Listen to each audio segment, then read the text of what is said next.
Hello again. It's Brian Prime. I just wanted to let you know that I recently redesigned voidsignal.net, and if you visit voidsignal.net, you can find a link to the Void Signal Patreon, which is a great way to support the creation of more ad-free Void Signal and support the creation of independent media. That's me. I appreciate your consideration. You can also visit and follow the Void Signal Instagram. If you want to see some real sexy content involving French toast and other breakfast foods, you can tune in to that and get ready to get sweaty. Anyway, I hope you are well. I hope things are going okay for you. And I love you so much. And you look so sexy today. Just wanted to let you know. Anyway, take care. And we will talk again soon. Okay. So first off, thank you for making this work finally. This has been in the making for quite some time. Because I originally asked you to come on the show a year ago, like last September or something like that. But I think in my ambitiousness, I didn't know how much work things took. So, it's taken me quite some time to kind of go through a back catalog. So thank you so much for your patience in that respect. I've been eager to have you on just because... I don't normally do intros, but I think it's kind of merited in this case, just so people kind of know who you are. But today I'm speaking with Mike, who creates and is the driving force behind X-RL7, which is not just your sort of musical outlet, but also a animated web series that has featured a tremendous amount of seen people in it. How'd you arrive at, like, I'm going to make this thing? Well, thank you so much, man. And just me say, it's awesome to speak to you as well. I've been looking forward to this. And dude, you almost died. So that's a valid excuse for, any delay at all of any sort. But thank you. A nice one getting the name right, because XLR7 is what I hear quite a lot. Because of the XLR leads. Yeah. For microphone cables. Yeah.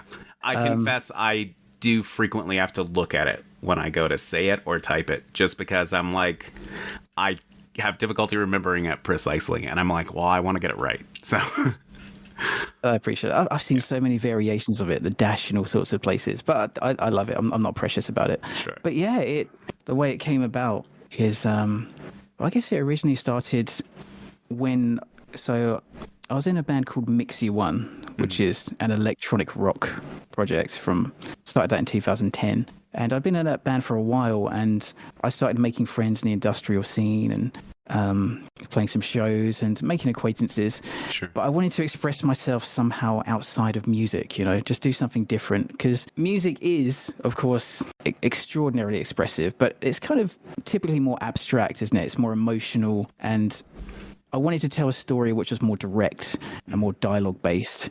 And I started looking at making a game. And having a love for pixel art and growing up in the 90s, I wanted to pay homage to those classic adventure games like Space Quest and Monkey Island and all those great titles. Is that something you've messed with yourself? I am familiar with a lot of those things, and also kind of growing up in the 90s around like pixel art stuff. So it was like, one of the things about what you were doing that immediately grabbed me was like, this looks like Streets of Rage. And I was like, sweet, I can't wait to see what this is. So yes, I am on the level as far as that goes. On the level. Streets of Rage is a good example, that side-on view. Yeah, man.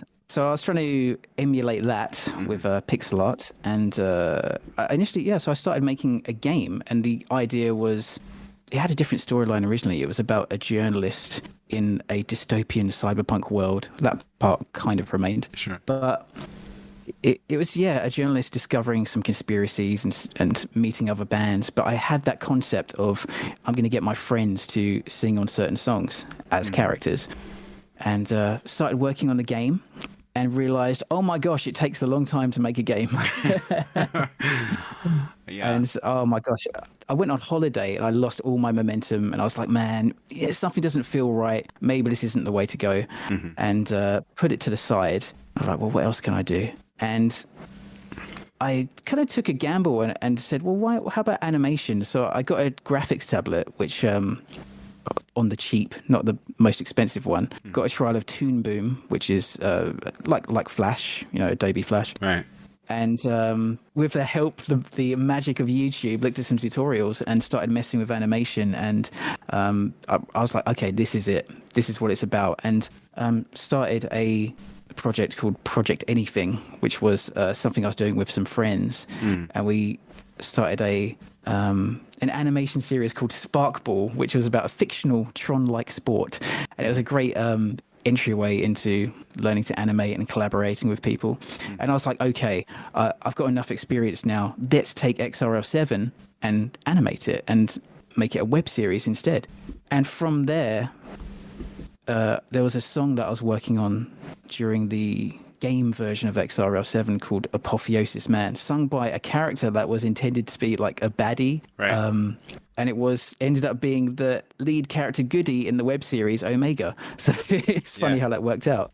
And from there, in wanting to bring that song back, I shaped everything around that character. And XRL7 became what it is. So it's, as you aptly said, it's cyberpunk animated web series, comedy, social commentary, and tons of awesome musicians from the scene.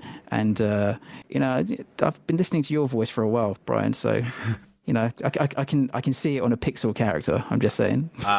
Thank you. I would love to. I have been. I honestly would love to lend my voice to characters. I love doing characters and being audacious and over the top. It's kind of my whole thing. But I do think it's funny, and I don't mean to detour this too much because.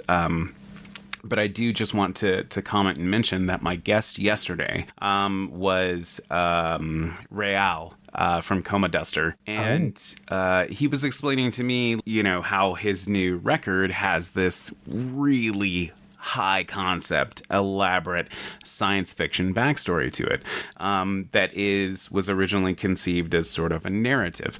And so it's just interesting to me to sort of see that contrasted with like you gave birth and started doing this thing primarily, from the sound of it, from a desire to tell your own narrative of your own sort of design. Is that accurate? Is that how you feel that this thing has kind of shaped up of like, I wanted to tell this story, and along the way, these components fall into place with it?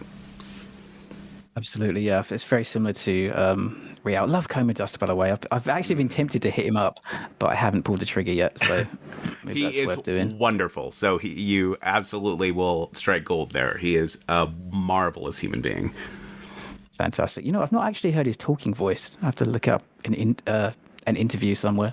Ours comes out like next week, but and we went like way over just because he's a fucking brilliant person. Like, just really something to behold. But yeah, go on, please. Yeah, it was exactly that, really. Just a desire to tell a story. And I think you obviously can tell a story in music, like Coheed and Cambria have that extremely overarching story about about the characters in that. I'm not super familiar with Coheed, but sure, I like the music. So of course you can do it in the music, and I've done a concept album myself in Mixi 1. But there's something to be said about when you combine it with the visual as well, and you have that. I think there was just something like, for me, maybe I just wanted to tell something very direct so that you can get. That's an interesting thing about the show, actually, because in the episodes, sometimes I'll cover a certain subject matter, and then the accompanying song will tackle it in a slightly different way. And it's nice to have these two different ways of looking at a subject. So, right. And it was a desire to tell something more directly, as you say, yeah. Sure. And you did mention that you grapple with, not only comedy, because, I mean, fucking life is pain and short. Like, we should try and, laugh while we can. But, you also mentioned that there was a component of social commentary. Was that something that you really intended to put into it when you first set out making it? Or is it something that just sort of grew inside of it as you progressed? It just came out in episode 1. It's got quite a bit of commentary, but it's from a positive place. It's always about anything I do is I'm a very big advocate of freedom of speech, because I think any subject should be we should be able to look at any subject holistically, both the positive, the PR, everything's great version, but also the other sides of it, because that's the way you make an informed decision about things. So I'm not a huge fan of censorship and things like that. It's like if you're in Scientology, for example, and someone starts questioning the authority of Scientology, they're labeled as a suppressive person, aren't they? An SP, and everyone ceases contact. And it's just, I don't, observing that in the world, I don't love that. I feel, that sort of control of just open discourse. So those sort of things I feel very passionate about, with the knowledge that, like with anything, my opinions change over time, just like we all do. So I don't claim to be an all-knowing force or anything. Human, just like anyone else. But that was a component that I felt quite passionate about. And I didn't really intend for it to go in there as such, but just the first episode, when it started, it was an explosion of everything I loved: the pixel art, the comedy, the commentary. And leading up to it, as an aside, I suppose, in my previous project and Nyxx 1, I was getting quite a bit of frustration with some of the other members of the project. So it's hard to talk about this publicly because I don't want to throw them under the bus, but to tell the honest story of what happened with X-RL7 is, it seemed like I was doing tons and tons of work, and everyone was equally benefiting from that work, but weren't necessarily doing it themselves. And that was really messing with my mental health. So towards the end of those projects, a few things were happening where, like, for example, we were trying to get a music video out for Nyxx 1 to release the most recent album, and we filmed it, and it was up to one of the guys to edit together this 3-minute video from footage that we took at a university and some other places. And after a year, I'd managed to somehow get an hour of animation done, like from scratch, doing frame by frame a lot of the time, and this 3-minute video still wasn't done. And you know what I mean? It was really frustrating me at the time, because it seemed like waiting on other people. That's what it was. So I was quite frustrated towards the end of it. And I also felt quite guilty about doing something on my own. But kind of this was happening. And there was a concern as well with, as an aside, in Project Anything, my friend came up with this really awesome character who had a very camp voice, and it's such a great voice. And we thought, oh man, this is such a phenomenal character. It's making us laugh. It's so full of life. It's so amazing. But at the time, we were a bit scared to put him in, because we thought some hypothetical person somewhere might be offended, because they might think this is a stereotypically gay British character. So we left that character out. And in X-RL7, I just decided, you know what, I'm not going to second guess anything. We're going to go for it. And we put that character in as Alfie, as the manager, and he's really become a fan favorite. And I love that he's in there. And because we were concerned about, just invisible people, what they might think. So all this frustration and this within those projects as well, there's a bit of tiny bit of restriction in what we thought we could do, second guessing. So in X-RL7, it was like, screw that. I'm just going to go for it. The chips will fall help me out with that expression. Chips will fall where they may. Fall where they may. Yeah. We'll have that. And I get you just on the, I mean, you can love a person and you can like a person a lot and be best friends with a person and not be stoked about their work ethic. That is a thing that varies from person to person, and passion is not always shared. Like, sometimes we just gotta go the road on our own, right? Like, I can appreciate that. It has been interesting to see this like list of people that you've acquired to come on the show. So let me ask this, though. Is this a thing that you are going to continue doing for the foreseeable future? Do you intend to branch out from this, or what does your path ahead look like? Do you mean in terms of recruiting more people to be voices, or the show itself? Both, I guess. Like, are you going to continue with the show, continue doing like guest spots or stuff, or is that a thing you want to move away from? Just what comes next for Mike? Oh, I absolutely want to continue recruiting and expanding the universe of XRL7. I think sort of what you're doing as well, like we're working with all these incredible artists. It's a really great community vibe as well. Yeah. I'd love to think that at shows, artists might meet up and start discussing, hey, I heard you on Void Signal, or hey, I heard you in XRL7. Oh, I'd love that. I think it's a nice.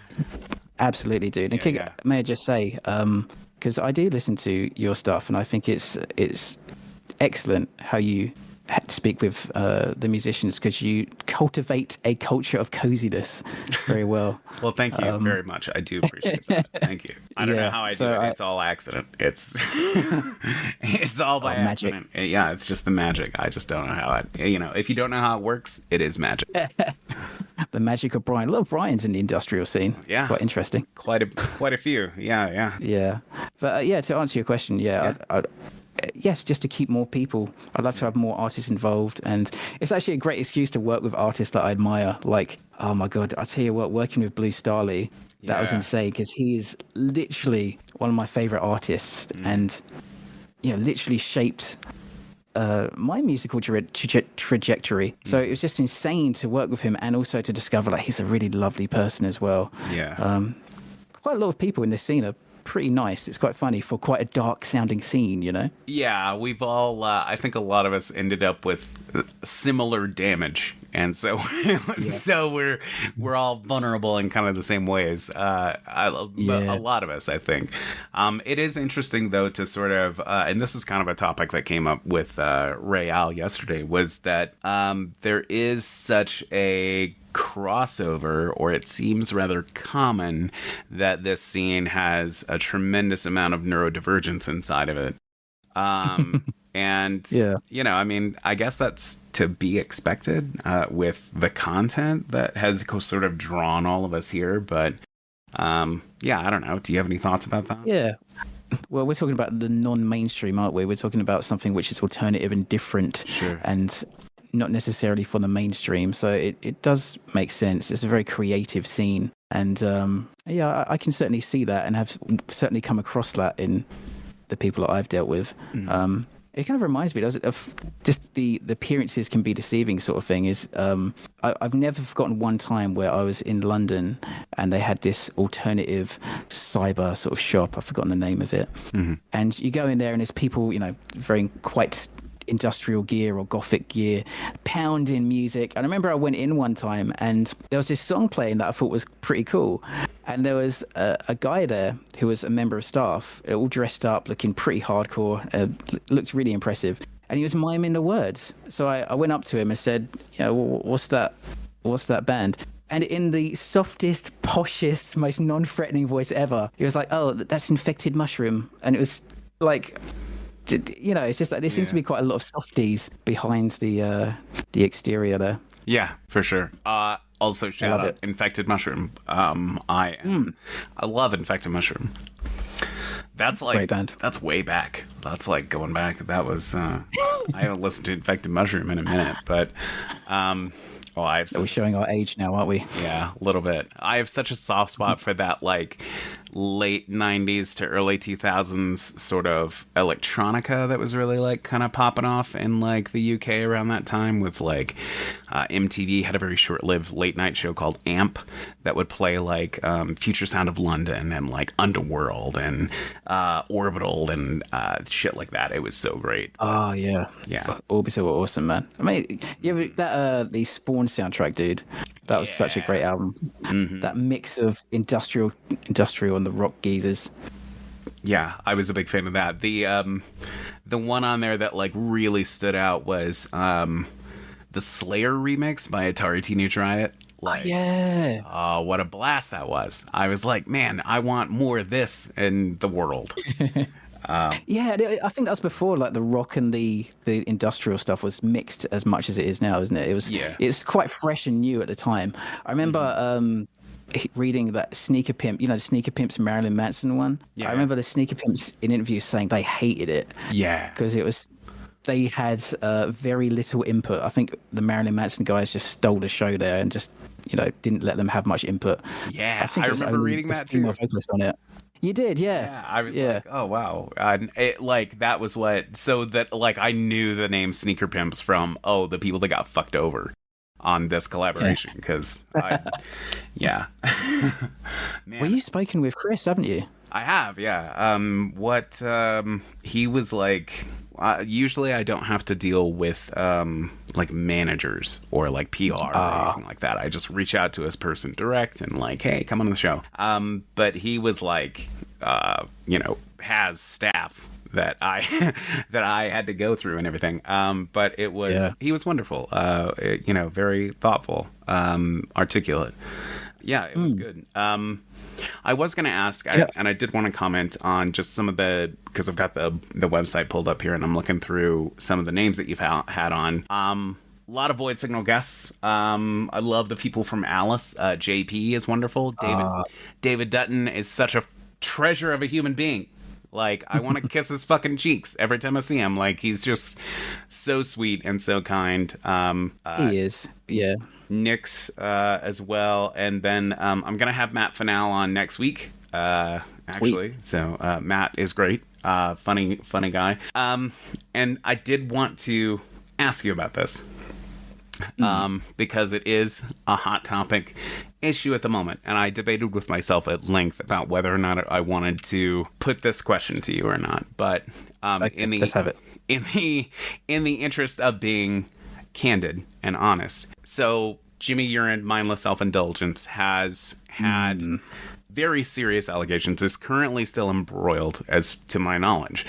At last check, is currently still embroiled in a like a civil case or what have you, a lawsuit over grooming and sexually assaulting a 15-year-old girl while he was 27, 28, something like that. It's in the 90s, wasn't it? Yeah, late mid-90s maybe, but taking her on tour and all sorts of things.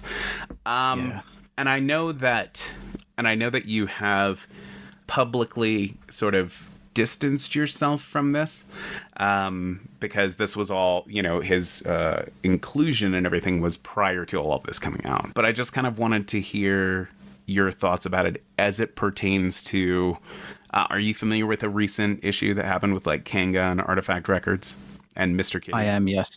Okay. I was very shocked to see the name Mr. Kitty out there again. Got to say, I was like, is that a typo? Yeah, me too. That was my reaction as well. Was like, what? I must have misread it, but no. So in light of that and sort of contrasting with those current events, I just wanted to kind of put it to you and hear your thoughts about it as far as how much of...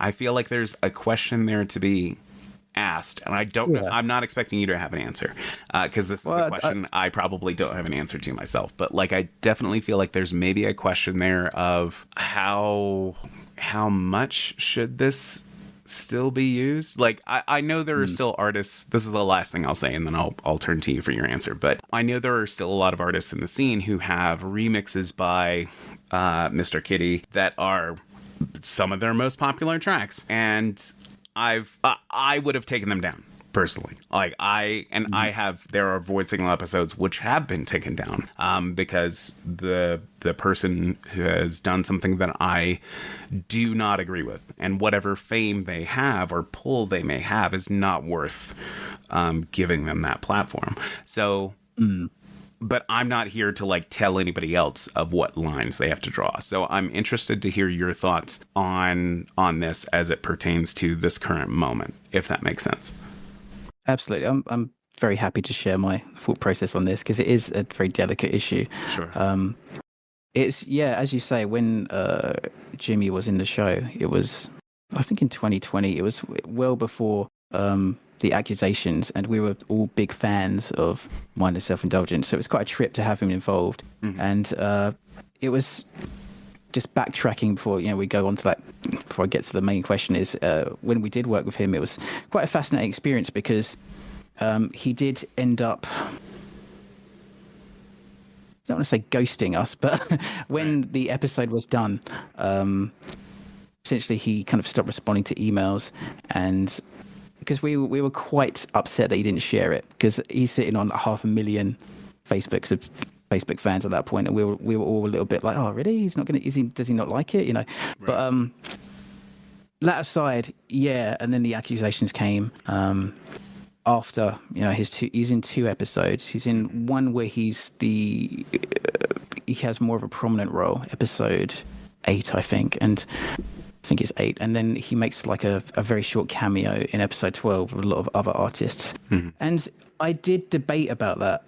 Like, what should I do in that case? Because at the time it was accusations, and I try not to act upon accusations until there's more proof. Because, we've all seen what happened with Amber Heard, and even the things with Marilyn Manson, the more I look at that, it's quite dubious, but it's not something to be taken lightly in these situations. But my attitude with it is, I kind of think of it in the way of, say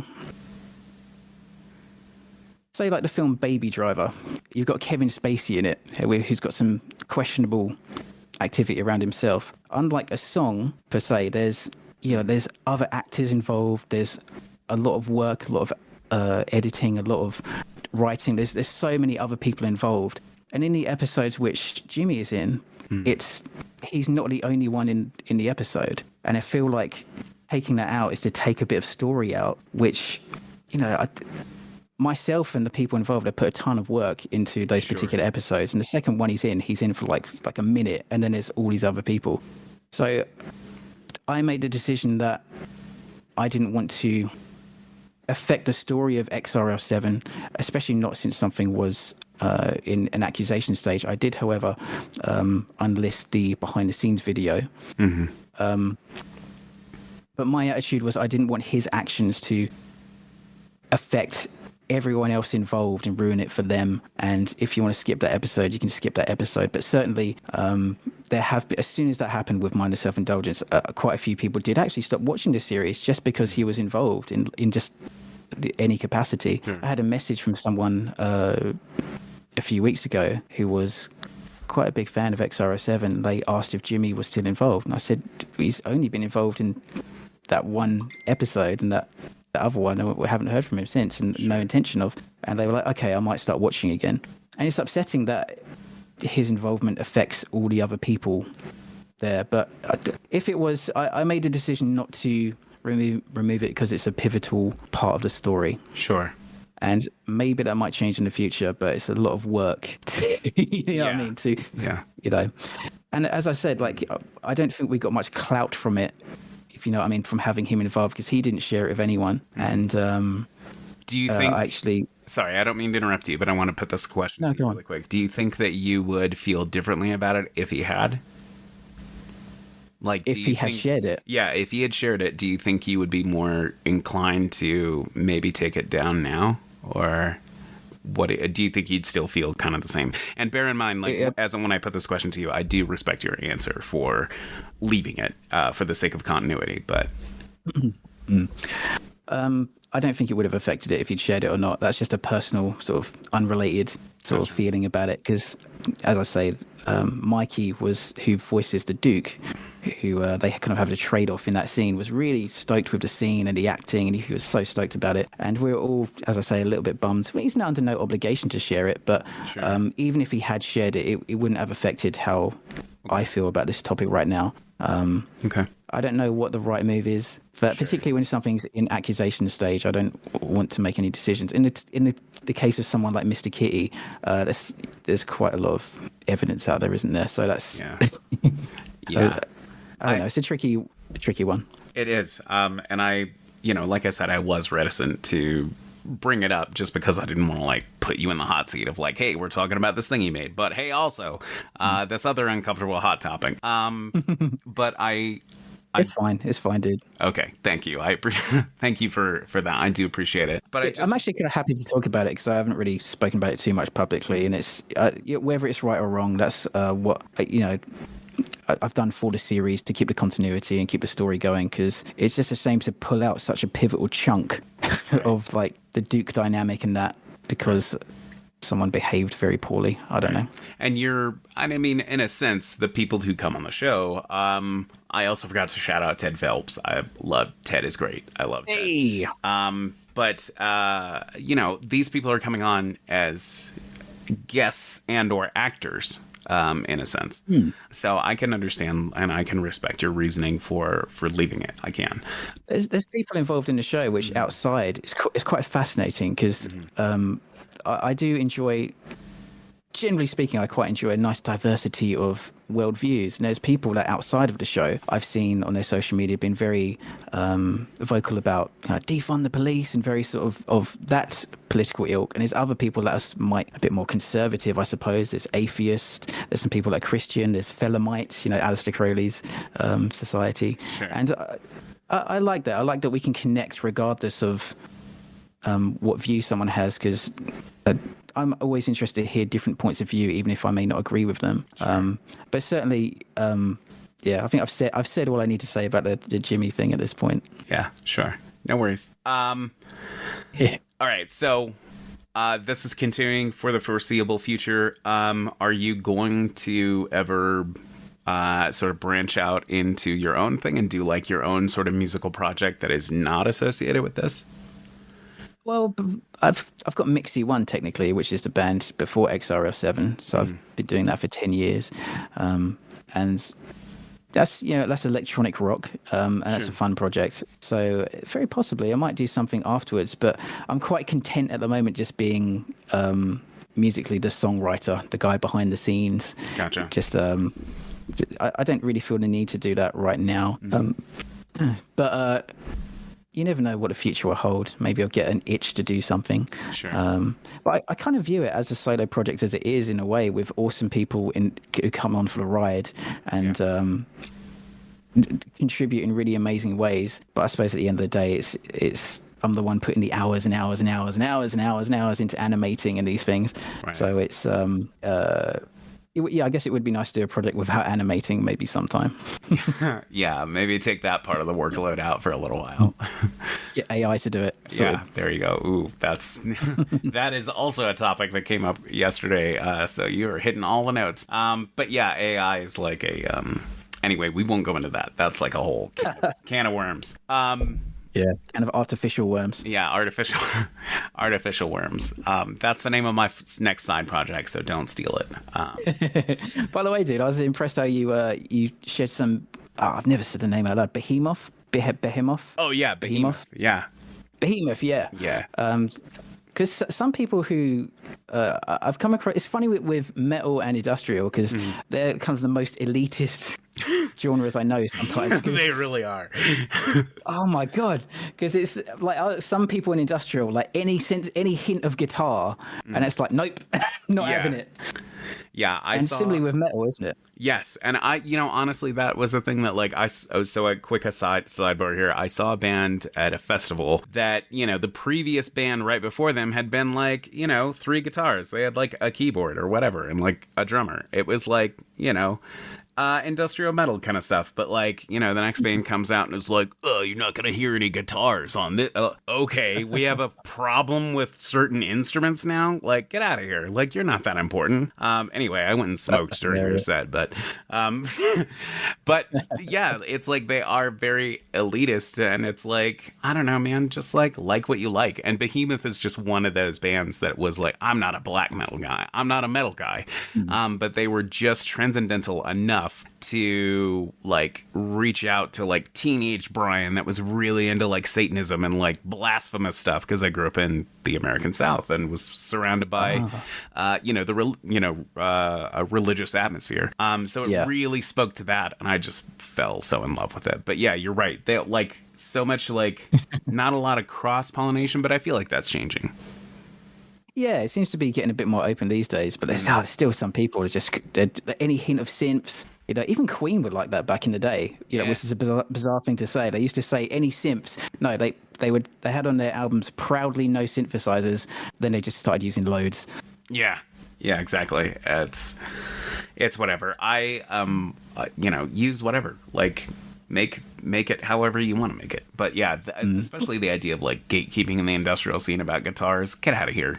Like, you can make noise with anything. Yeah, fucking who are you? Like, I mean, especially for a genre that was built on like I don't even have instruments. I'm, I'm banging on fucking whatever I have. Like, and that's it. Like, yeah. So like, ooh, fuck me for being a musician. Like, but yeah, anyway, that's. What's your attitude towards like or a band like Behemoth, like constant screaming versus melody? You got a preference there, or I mean, for me, like when I'm listening to screaming, I love screaming. I love it. I love aggressive vocals. But if the song is all screaming, my attention starts to wander after maybe a while. Same. I mean, I love Behemoth. I, proudly purchased their merch and like all this kind of stuff. But like, small doses. Like I'm not small doses. Yeah, Behemoth isn't. I'm gonna put this on while I'm cooking. Like it'll be a couple tracks. Will be on a playlist, kind of a thing. Like I'm not. Yeah. That's a thing I can't really sign up for an extended period of time. But I feel that way kind of about a lot of things. Like Morris Black sent me like a drum and bass record, and it's good. It's great, but it does this one thing for like 30 minutes, and like. That's kind of long. So, a couple tracks here and there, and then we'll move on to something else. I just don't have the attention span or I can't undergo that sonic assault like you mentioned, like the constant, like, blah, like I need some, some softness, some tenderness, like some singing, some, So I'd love to know what you're cooking, by the way, when you're listening to Behemoth. Usually it's French toast. That's like my go-to. Hardcore French toast. Yeah, it comes out pretty satanic. But yeah, it's I'm always like I gotta go everywhere, like I can go from listening to Behemoth to Johnny Cash to some synth pop to some old school soft cell to some Devo to whatever.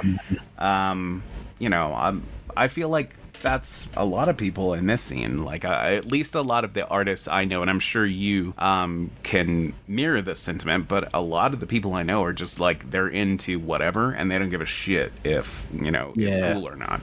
And that's the way it should be. Like music is about just different tastes and different things. I remember when I was a rotty angsty teenager, man, when I was getting into metal, we would say if anything had a bit of singing in, you're selling out, man, you're selling out. Which is insane. And I remember, because growing up, I was quite into rock, but when I heard the band Thrice, who started referencing Radiohead and all these other experimental stuff, it was almost like, we're allowed to listen to other genres. We're allowed to listen to all this weird pop stuff and anything else. Yeah. And music is music, and there's so much to learn from different genres. So I absolutely reflect those sentiments, because it's quite a restrictive life to just stay in one lane when there's so much beautiful music out there. Yeah. Absolutely. I mean, going down to San Diego and hanging out with like industrial musicians, Morris Black, Danny Blue, Ratio Stream, all this. Like we're like hanging out, like smoking weed, listening to hip hop and shit. Like, that's the reality. Like people, and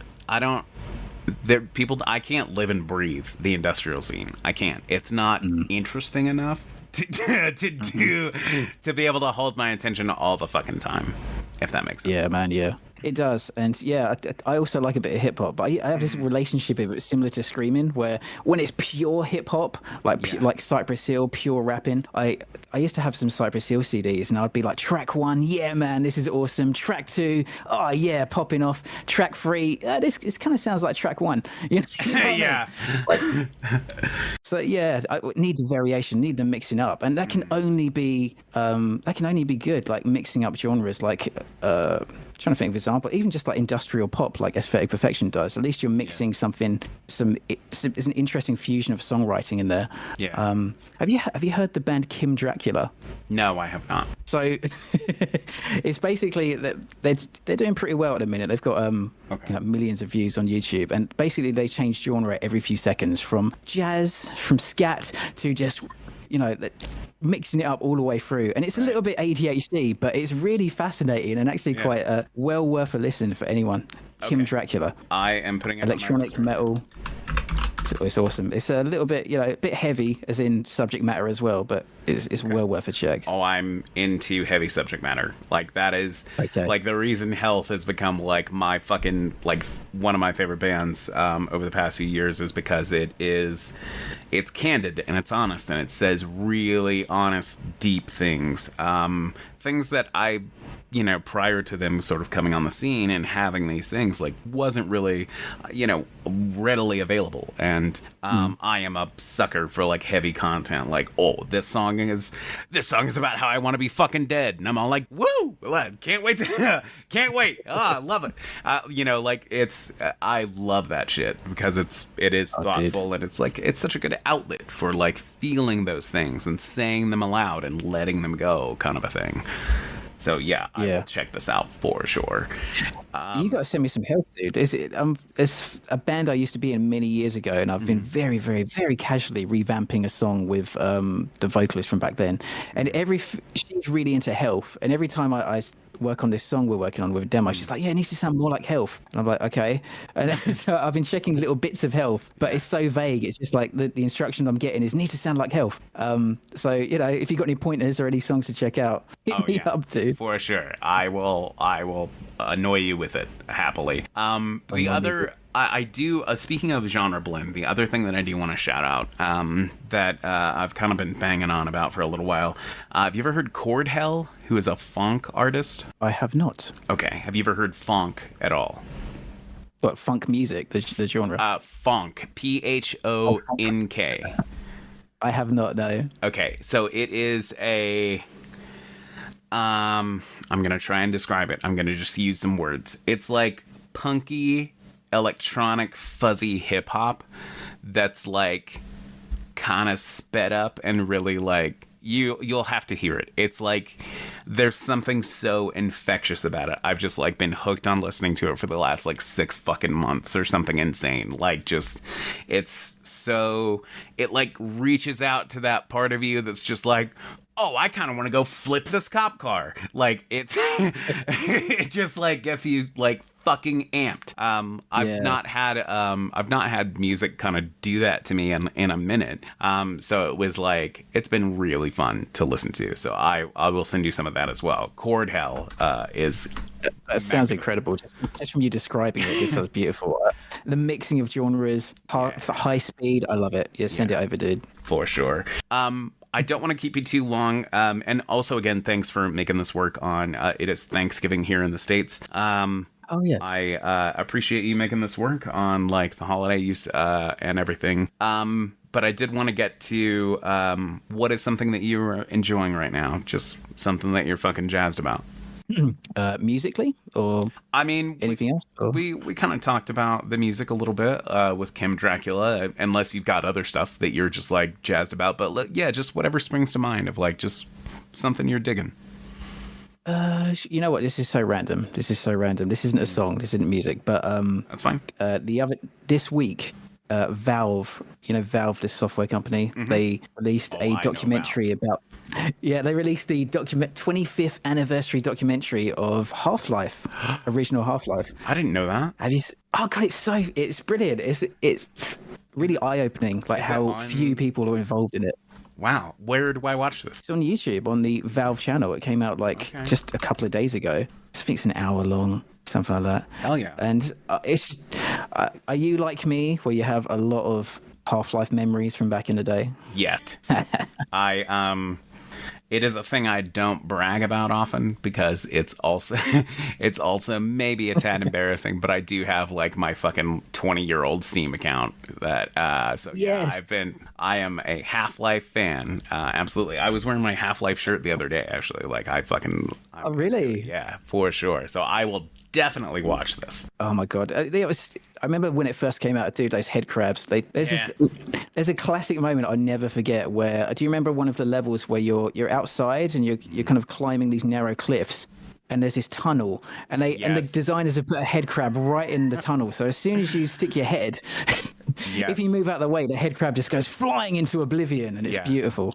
Yes, it's so good. And Half-Life 2 was so good. Like the we don't go through Ravenholm. Like all of a sudden there's like a horror level in this game. Like a fucking wonderful. I love Half-Life for sure.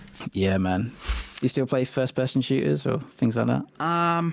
Every now and again I'll jump on Deep Rock Galactic, but I don't play them as much as I used to. I played them competitively in my youth, but you know, and I really really loved Battlefield for a while, and oh yeah. I mean, I guess I do every now and again, but not often. I've mostly been playing that new Texas Chainsaw Massacre game, which is wonderful, which really fills me with a joy I didn't know I had for murder. I mean, it is murder simulator. It feels terrible sometimes to be like chasing somebody who's screaming and you're hitting them with a bladed instrument, and you know, it is murder, but also makes me feel nice. So I don't, an industrial beat behind it, sorted. Yeah. That's right. Yeah. But yeah, just been playing a lot of Texas Chainsaw Massacre, but cool. I'm gonna watch this documentary. Anything else that you've just been like jazzed about, or musically? Well, I was listening to Kanga's recent album quite a lot. Yeah. But yeah, so maybe I won't comment on that. But I don't know, really. Not a whole lot. I do tend to recycle the same songs over and over again. So I'm trying to not do that as much. It's hard, dude. It's hard. But I'm getting back into in a party system, so I shared on the server. Oh yeah. Which there's something to be said for bands, electronic bands, where originally before they go electronic, they were in like rock or metal bands. Because I feel like there's a certain, I don't know, man. It's like David from genCAB, man, because he's got his rock band stuff like before he did genCAB, and there's just something in the songwriting. There's a certain sensibility when you've been writing rock tracks, and when you translate it to the electronic world, I don't know, man, it's just a certain spice, you know what I mean?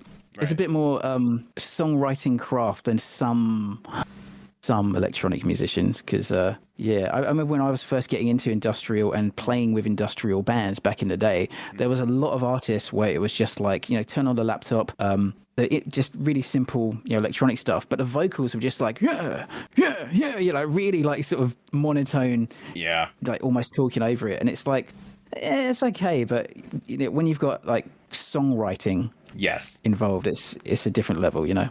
Absolutely, and I agree. And I mean, there's great examples of that. Horticulture, both of them were in metal bands. Jamie from ESA was in a black metal band for a long time, black metal producer even. I do. It brings something different to it for sure. It does bring that element of like songwriting and stuff. And I really don't. I feel like there's still room inside the industrial genre, at least, for the like monotone, like, I'm saying these words, like kind of music and everything. But like, I definitely feel like the bar has been raised a little bit, because we've got tremendously good vocalists in the scene now. Oh yeah. So you've reminded me of with a story of one of the episodes with Daniel Graves of Aesthetic Perfection, actually. Oh, hit us with so it was interesting because in his episode, I'm not sure if you've seen it, but he plays this kind of over-the-top, obnoxious, industrial electronic dude. And he plays that? That's a joke. That's a joke, everybody. It's fine. Nicely done. Thank you. So he does a great voice as well, really gritty ass voice. Debbie Divine is the character, and Daniel is so good at the role. But what's funny about that is the story arc of that is he's this obnoxious producer dude. He wants a lot of money for a remix, which has happened in real life to me. I declined it.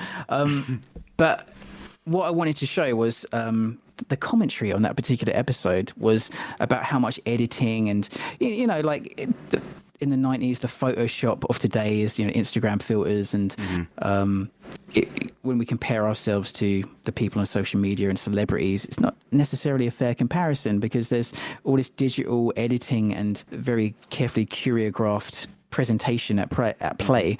And even in music, because with the advent of auto-tune and editing guitars and drums and everything, which sometimes you'll see a band which sounds fantastic on the album, but when they're live, it's just, it's not so good. So I wanted to explore the idea of that in the episode, where this character, he claims that he's legit, that he never uses auto-tune. Nothing wrong with using auto-tune at all, but the fact he's just like, he's claiming like, no, I never use it, that's for other people.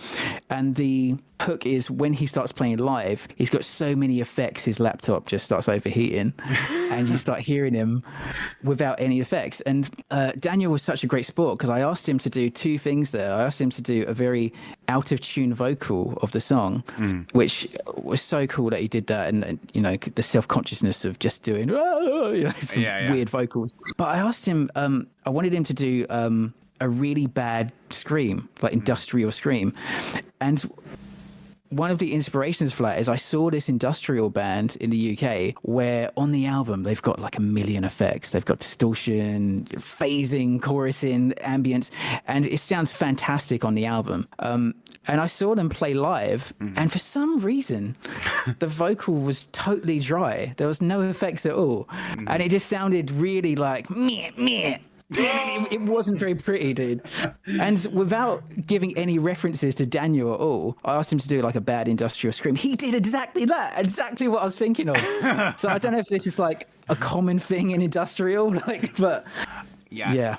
I have heard it as well. I have been present for that, where you're just like, but something more than this, maybe. I'm not trying to like shit on anybody's effort, but like it is noticeable, the difference between like record production versus live. And I do want to at least shout out, if you ever get the chance to see Perturbator.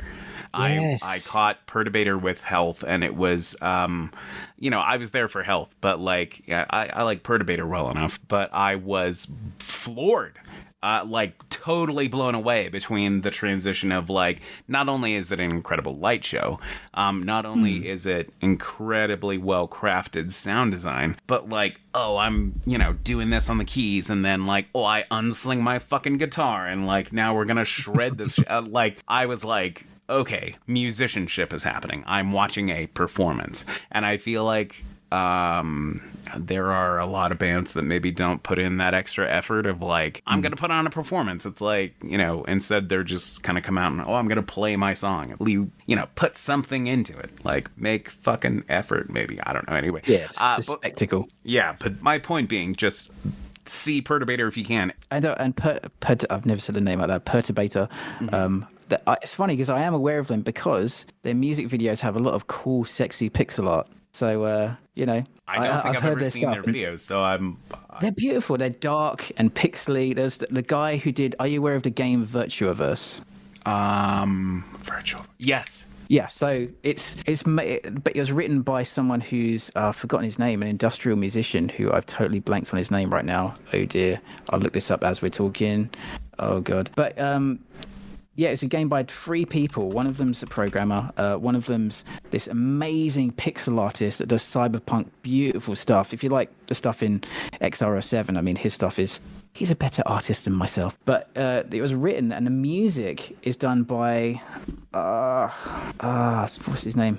This is where it's going to be dead air while I look up for it. No, it's totally fine. Because while you were talking about that, you mentioned pixel art music videos, and I was like, what the fuck is the name of that one track? So I'm looking something up as well.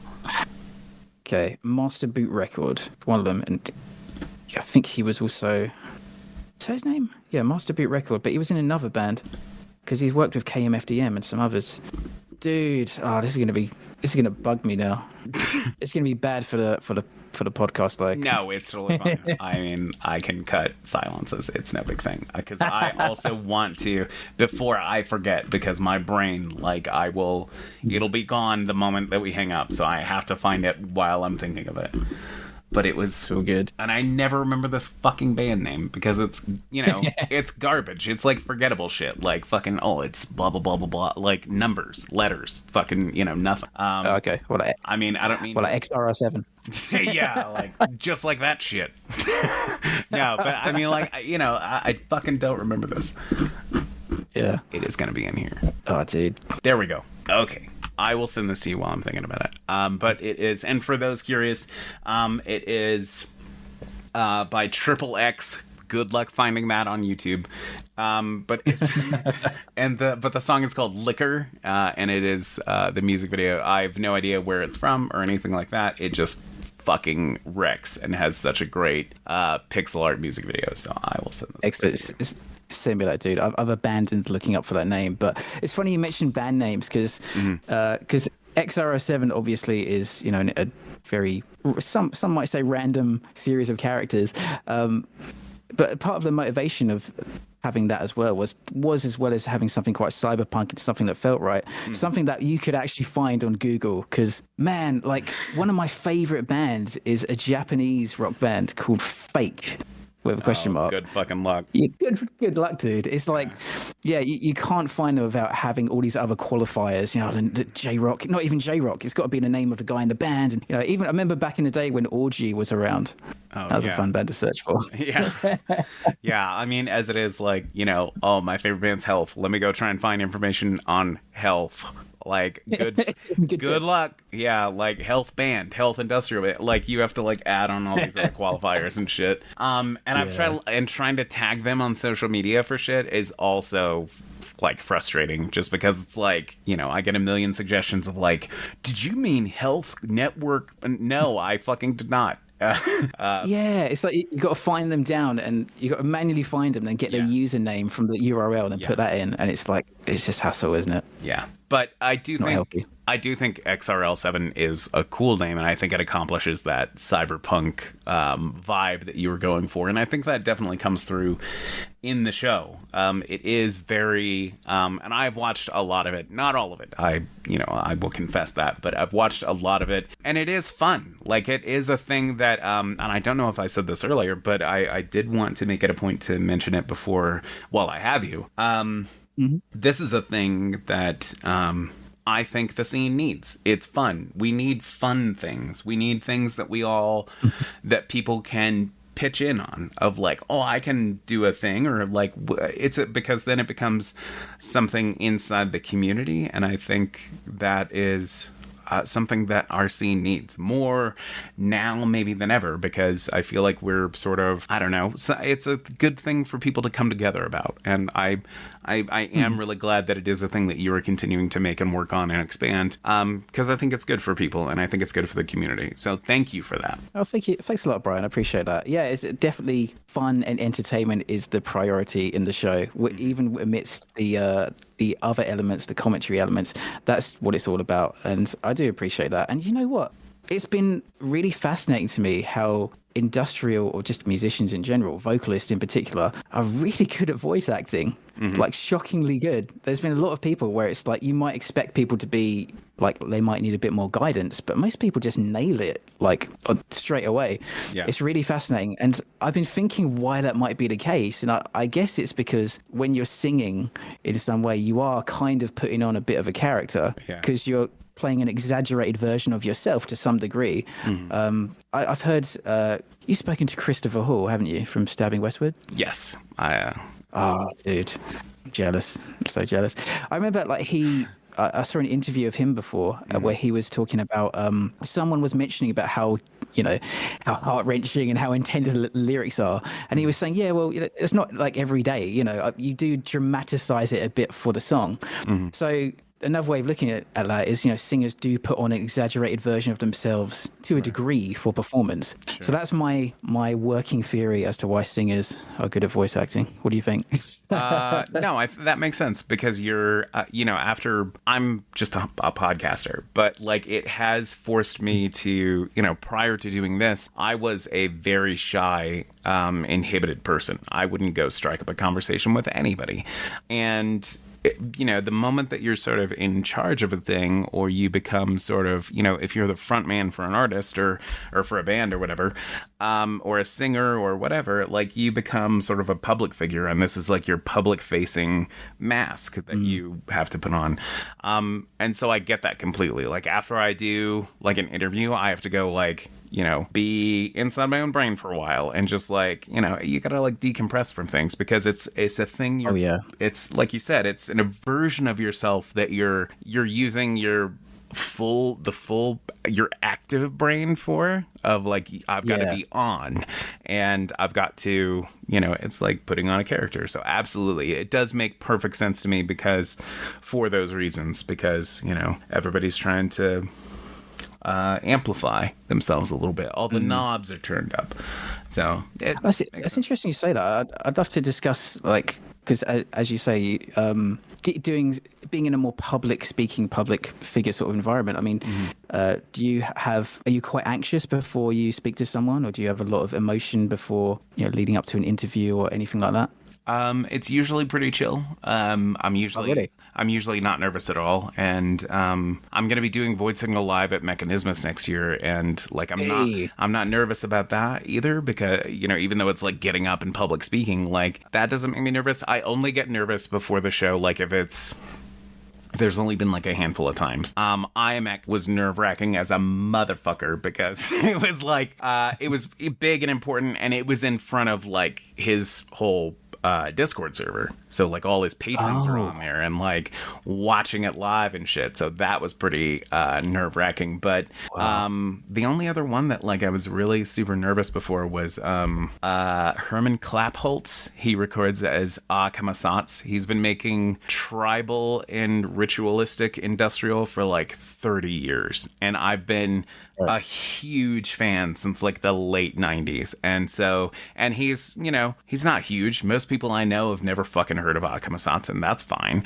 But I was crazy nervous for that, just because it meant so much to me. But beyond that, I'm usually pretty like, I'll be nervous like right up until like 60 seconds before I sit down, and then it's whatever. So yeah, that's awesome. Do you find yourself like getting nervous before you go to do like vocal takes on stuff for X-RL7, or when you're doing? Because I know you guys also started doing like reaction videos and stuff on your YouTube. We did, yeah. I don't get nervous for anything like that. The thing I get nervous for is live things, like exactly this situation, I gotta say, because like I love creating and working on things. The creative aspect, but the public speaking aspect of it is something which plays against my introverted nature somewhat. But the reaction videos, it's, as you say, you kind of play a slightly exaggerated version of yourself, because the main motivation of doing those reactions is because animation takes so long. It takes a long time for things to come out. So it was in part to keep things flowing, but also by reacting to other bands within the sort of sphere, and it's mainly the voice actor of the band manager, Alfie, he's doing it with me. It's mainly about his reaction, because he's not as familiar with the scene as we are. But it was partly to help try and get word out about the show, because when you're doing something original and if we were parodying Mario or speaking about specific current events, you get a lot more organic reach on YouTube. Sure. And it's a way of hoping, reaching more people in the same sort of genre to check out the series and hopefully check it out. And what I discovered is some people do stick around, which is awesome, but most people just want to get their taste validated and they're off, quite honestly. All right. But fair enough. yeah, it's some fascinating comments. But yeah, as you say, like whenever I do a public speaking thing or go on live streams or podcasts, or even now to a degree, if I was just speaking normally, I'd be so monotone and so boring. So I'm intentionally doing a voice acting thing of just raising my pitch sometimes and then lowering and being a bit more emotive. Yeah. But in reality, I'm boring as fuck, dude. That's how it rolls. You're gonna have to perform a little bit when you're publicly speaking. I have to, if anything. So here's my secret sauce. Is that I have to. I have to try and dial it back a little bit when I'm on the show, because most of the time I'm like, I don't know what's wrong with me. I don't know what my damage is, but I just fucking run my mouth and I make noise and I have to listen to music and I have to carry on a conversation. And if it is quiet in a room, I'm probably going to fill the space with my voice of talking to anybody who will listen about whatever. It's pretty rare for me to have to go be quiet and be in my own head for a while. That's not that's every now and again. Most of the time, I am egregiously annoying and just running my mouth the whole time, making jokes, and like I'll make myself laugh. I'll fucking sing stupid lyrics. It's a whole exhausting thing. So when I'm on the show, I have to try and be fucking quiet. Let the goddamn guest answer the question, and don't interrupt, and don't say this. And like I have to try and be like, keep it, dial the knobs back a little to be like, but turn up other ones of like, oh, be thoughtful and think of, pay close attention, closely listen to what is being said so that you can ask thoughtful questions. It's like that's funny you say about the silence, because that's actually like an interrogation tactic, isn't it? Because people hate silence. Yes. They just want to fill it. Yes, I am not a fan of silence myself, so I will fill it, but I will fill it with bullshit of just whatever verbal diarrhea comes out of my mouth. So yeah, I'm a treasure that way. Well, you do have an awesome voice for podcasting. I'm envious. Thank you. So I appreciate it. I can't really take credit for it. It just happened to me. Yeah, I'll tell you one thing about actually doing X-RL7. It's made me appreciate my own voice a bit more, because I used to hate my voice when I was growing up, dude. Yeah. I think a lot of people do, but certainly, like, I don't know, like I always felt I had a higher voice than other men around me. My dad had this beautiful, rich, deep voice. Like, oh man, why did that skip a generation? Yeah. But actually doing XRL7 and doing when I'm speaking as myself in the behind the scenes stuff, people have been very complimentary about my voice, and that's actually made me think, oh, you know what? Yeah, I can't change it, so might as well embrace my Englishness and how I sound. Yeah, same for me. Like I was like, I've always hated my voice, but it was like, well, I want to do this thing where I have to hear it all the time. So I better get over my gag reflex every time I hear it and just like, get used to it. But it's same for me. It has been like the more I've heard it and used it and been complimented on it, the better I've felt about it, and been like, because similarly, I felt like I was too soft spoken, or for a man, or my voice was like too soft. I was too gentle or whatever, and I don't give a shit about any of that now. Like it just is. Yeah. People are people, and but I totally get you on that. It is, and it's been nice, and I would encourage, and I understand why, and it's the same for a lot of vocalists, is that your voice is a thing you can't do anything about. So if people don't like it, that's a huge vulnerability of just like, oh, I don't like the way this person talks or whatever. It's a thing you can't do anything about. So yeah, it is you. Like, this is how you fucking sound. So, and sure, there's things you can do to change that a little bit. Like, oh, I don't want to have an accent, or I want to, not say these words, or do this thing where I, whatever. But yeah, it has been nice. And I would try to encourage people to try and, like, if you want to make something artistic, like, be willing to see yourself for who you are and be okay with that as much as any of us can be, I guess. Yeah. That's great advice. Well, on that note, can I ask, what made you start Voice Signal? What gave you the confidence to go out and say, I am going to use my voice and I'm going to speak to these awesome artists? What was the catalyst? I just had been doing, well, first of all, thank you for the question. But I had been doing, working at Region, doing, text interviews and stuff. I had done one in person with Ronan Harris from VMV Nation. And actually, we mentioned Jimmy Urine earlier. I interviewed Jimmy Urine twice when I was at Region. Really? Via phone, yeah. Once right as his first solo record came out, and he was in Guardians of the Galaxy 2. And then right when the Uringer record came out.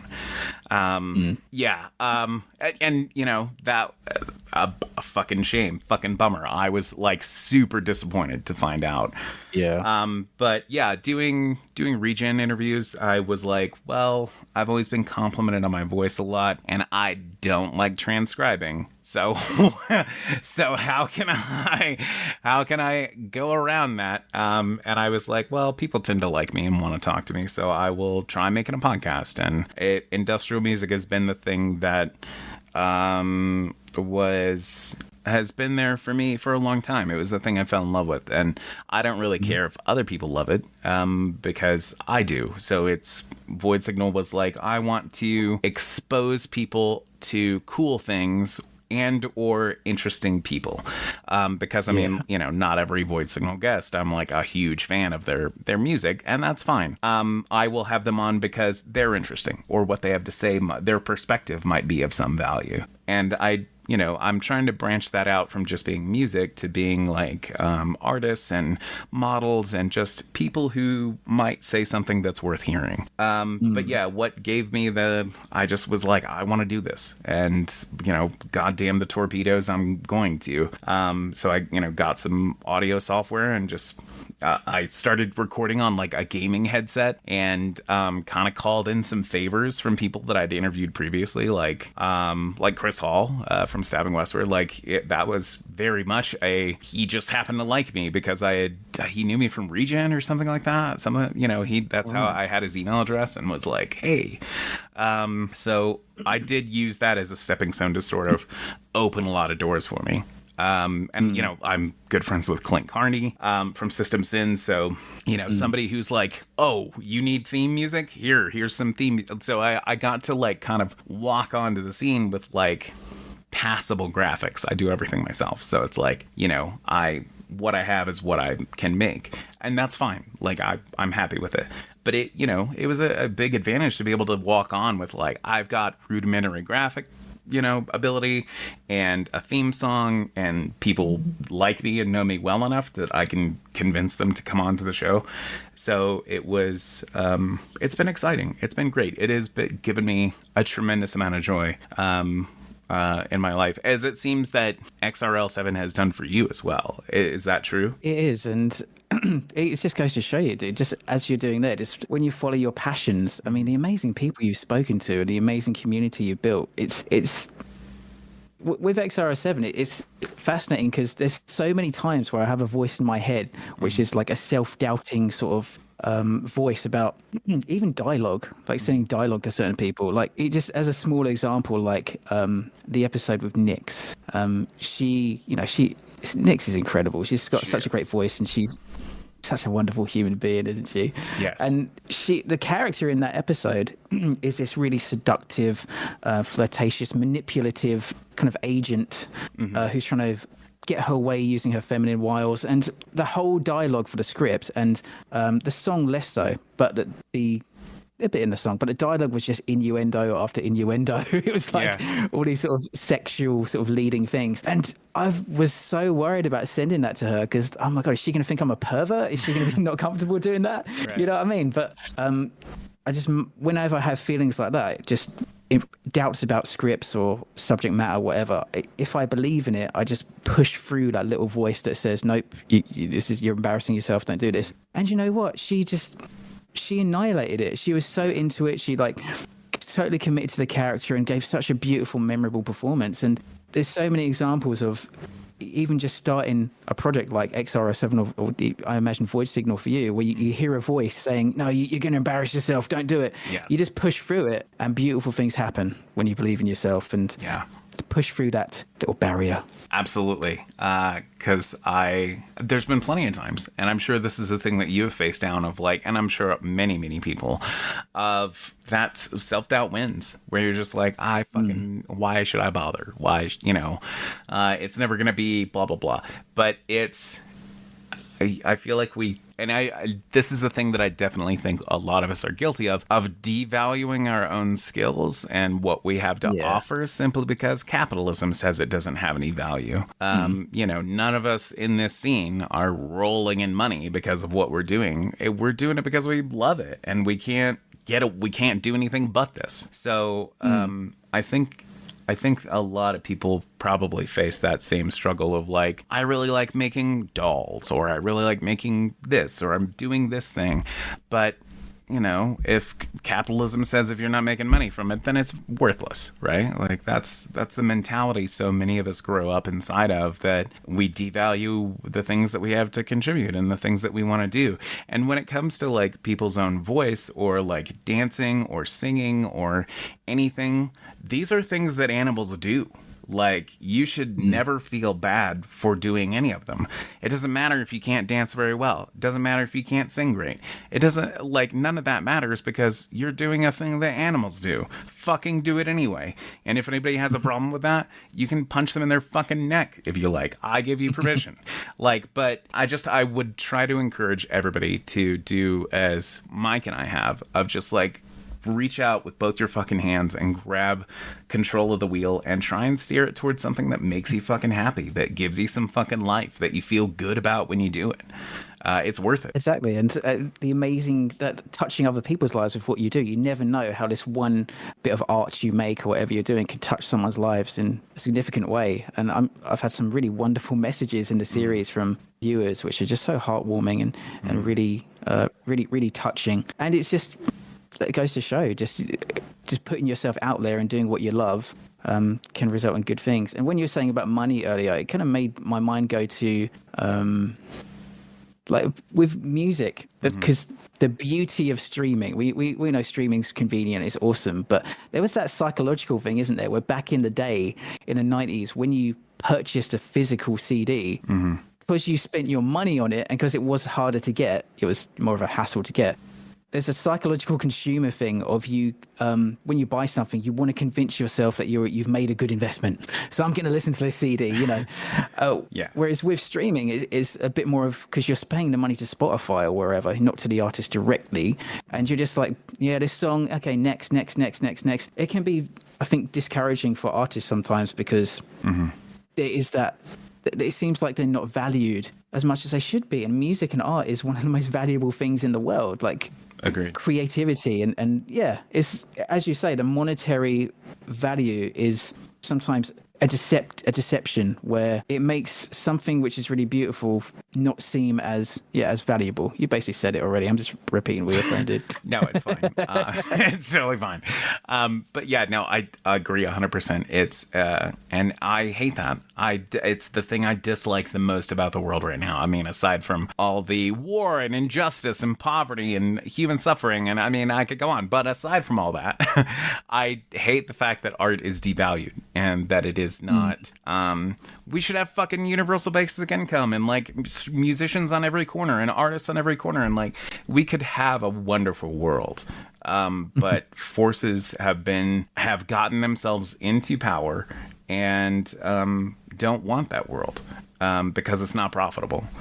Anyway, that's a whole whole other episode without tackling these issues. Yeah, we're getting industrial beat behind it, dude. That's right. Me and Mike, we're knocking them out. What's the next hot topic? We get, we'll solve everything. All right, Didn't I see a while ago like that you were looking at getting a DAW and looking at some music, or did I totally misread that once? No, that is accurate. I have one and I have a MIDI control and everything, but it is, this has been a tumultuous year. You kind of mentioned that earlier of, blood clot and then needing spine surgery and, some mortality checks in there. So it's a thing I intended to work on this year, but it has fallen by the wayside. So it is a thing that I intend to pursue in the future, but just the time is not right yet.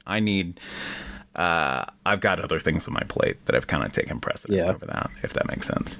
Well, if you ever do pick it up, you are fueled with lyrical content, especially after what you've been through. Thank you. I try. I mean, like, it's, I don't know. I say things that matter, I guess. It's just my how I operate is that, like, and I say that as somebody who says a lot of bullshit, but I mean, but, if you've got limited time, try and say something. Bullshit matters. Yeah, bullshit, but can matter. It can. Like, it can.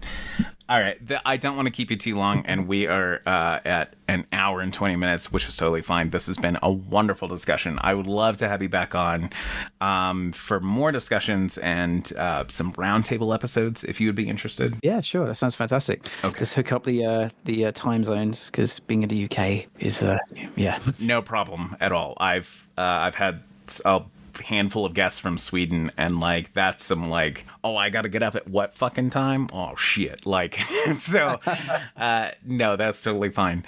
But yeah, thank you again so much for this. It was such a pleasure to get to talk to you. And yeah, I will let you know when this comes out. I'm gonna try and try and have it out like the next. I'm kind of getting a bunch of stuff together, so hopefully in the next week or so, I'm gonna be putting out a bunch of things all at once. So yeah, and again, thanks, Mike. I appreciate your time very much. Oh, Brian, such a pleasure to speak to you, dude. I'm glad we could finally hook it up, and I feel very honored and blessed that you'd have me on your show with all these great artists, and you're just an awesome dude. So yes, let's continue. Let's hook it up. Let's continue speaking, and I want to get you pixelized. Yeah, for sure. I would love to. 100%. I will sign away my soul to make that happen. So yeah, it's so whatever you need. All right, cool, man. Awesome. Thanks so much. Have a good rest of your evening, and I'll talk to you again soon. You too. Void Signal intro and outro music courtesy Processor. Visit processor2.bandcamp.com for more Processor, and visit voidsignal.net to help support the creation of more Void Signal. Thank you.